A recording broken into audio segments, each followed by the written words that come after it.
Welcome to the third part of essay writing. In the previous videos, we have understood that essay is essentially the writing that gets the owner's argument out. In the definition of an essay is vague, overlapping. Many times people talk about an essay as a paper, an article, a pamphlet, sometimes also as a short story.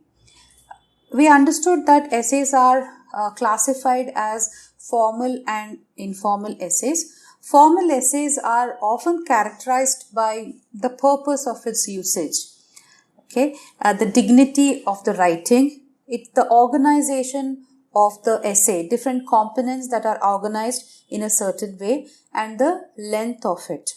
Whereas informal essays are characterized by personal elements. It could be the humor used to write, the graceful style of writing. It could be individual taste, experiences, self-revelation, and so on.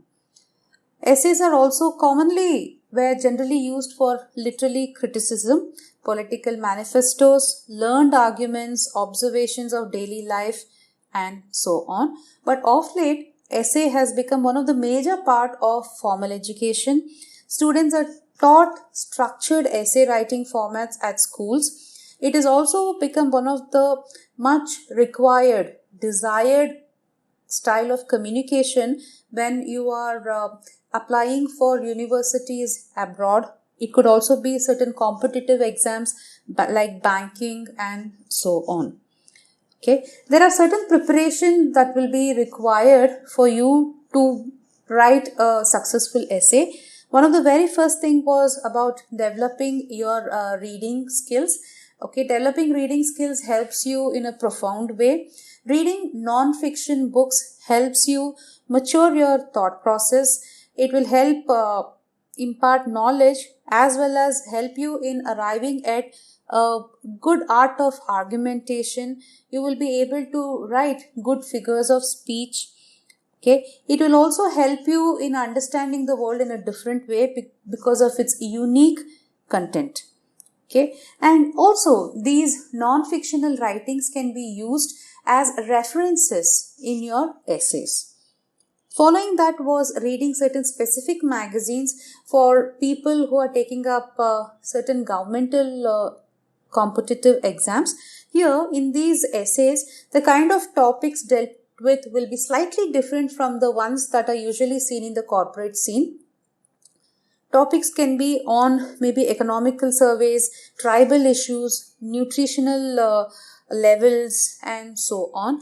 Right? For these kind of information, you can refer specific magazines that talk about all these things.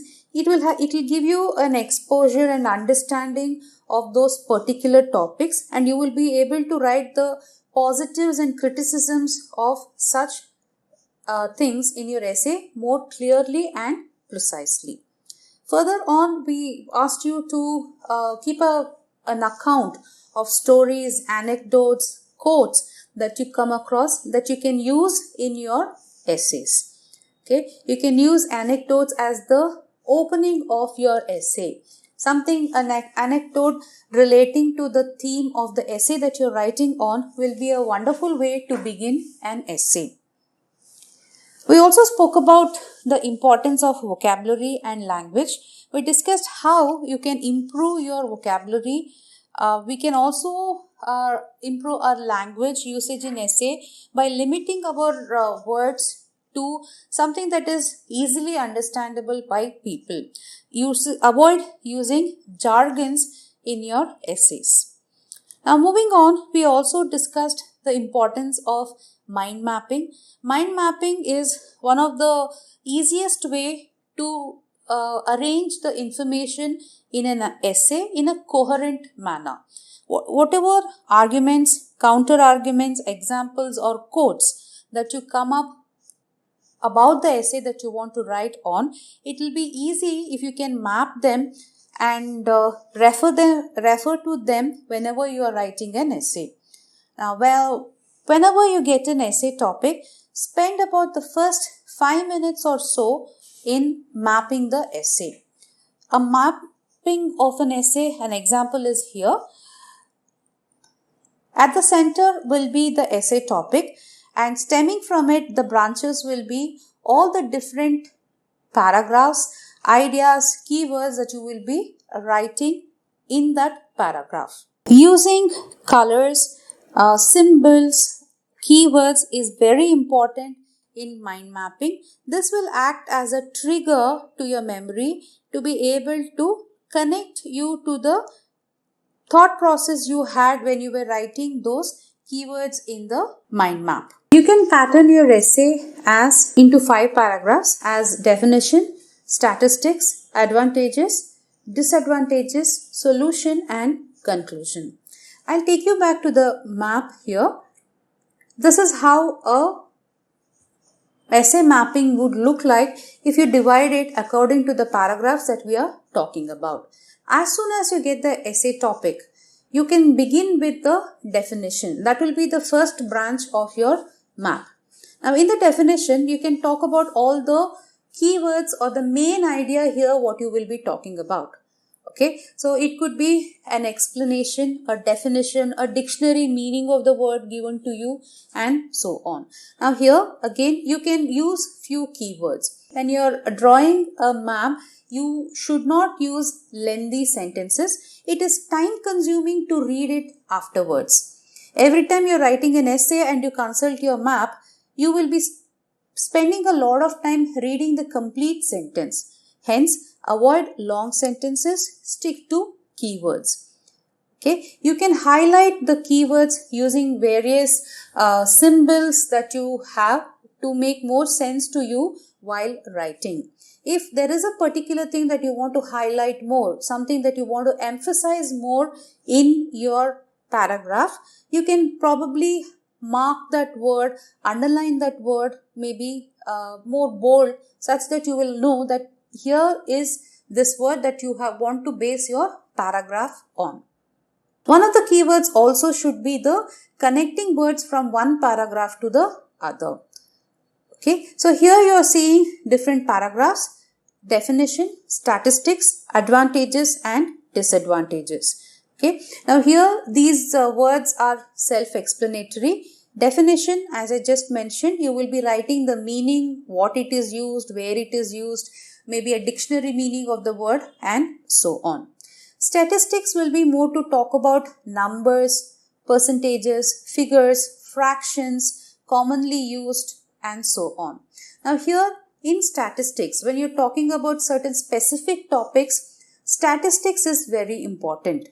Now to be say, for instance, if you're talking about certain thousands of it being used, okay, now if you say for maybe the actual usage of a particular thing, A is 10,572. That's what maybe Google says, right? Now at that point, while you're writing an essay, you may not remember 10,572. However, 10,000 is still good. 10,500 is also good. But if you write it as 15,000, it actually does not make sense, right? There is a lot of difference between 10 and 15,000. Okay, for you to know the numbers, you need to be aware of what you are writing about. Reading skills helps you here too. You will be able to talk about numbers and figures more easily if you are aware of the topic, and that awareness comes to you only when you develop your reading skills. The next paragraph would be advantages. As the name suggests, you will be talking about all the benefits from that particular thing, right? How good it is, how helpful, how advantageous. And here you can use numbers if necessary. Otherwise, you can also just explain how helpful it is in general. Disadvantages. Now here you will be talking about what are all the shortcomings of that particular topic that you are writing about. Now what you need to remember is, whatever you write in advantageous paragraphs, you cannot write the same opposite of it in the disadvantageous paragraph. For example, if I write in advantages, this is very helpful for animals. You can't write in disadvantages. This is not at all helpful for humans. Right? Now, this cannot be an advantage and disadvantage that you will be writing about. You can write this particular point in either of the paragraphs only. Either you limit it to advantage or you limit it to disadvantage. Whatever points you list in advantages cannot be written as a disadvantage in the following paragraph. The right opposite of it cannot be written. Okay, so disadvantages can be whatever the shortcomings are of that particular topic. Okay, so this is what goes into the disadvantage. The most important part of your essay is the solution and conclusion. Solution is your plan B. Right? Conclusion is the generally accepted conclusion for the given topic. Right? So, generally accepted. So, you might have come across this essay topic, right? Or this topic could have been discussed in the past or various places you would have heard and read about it.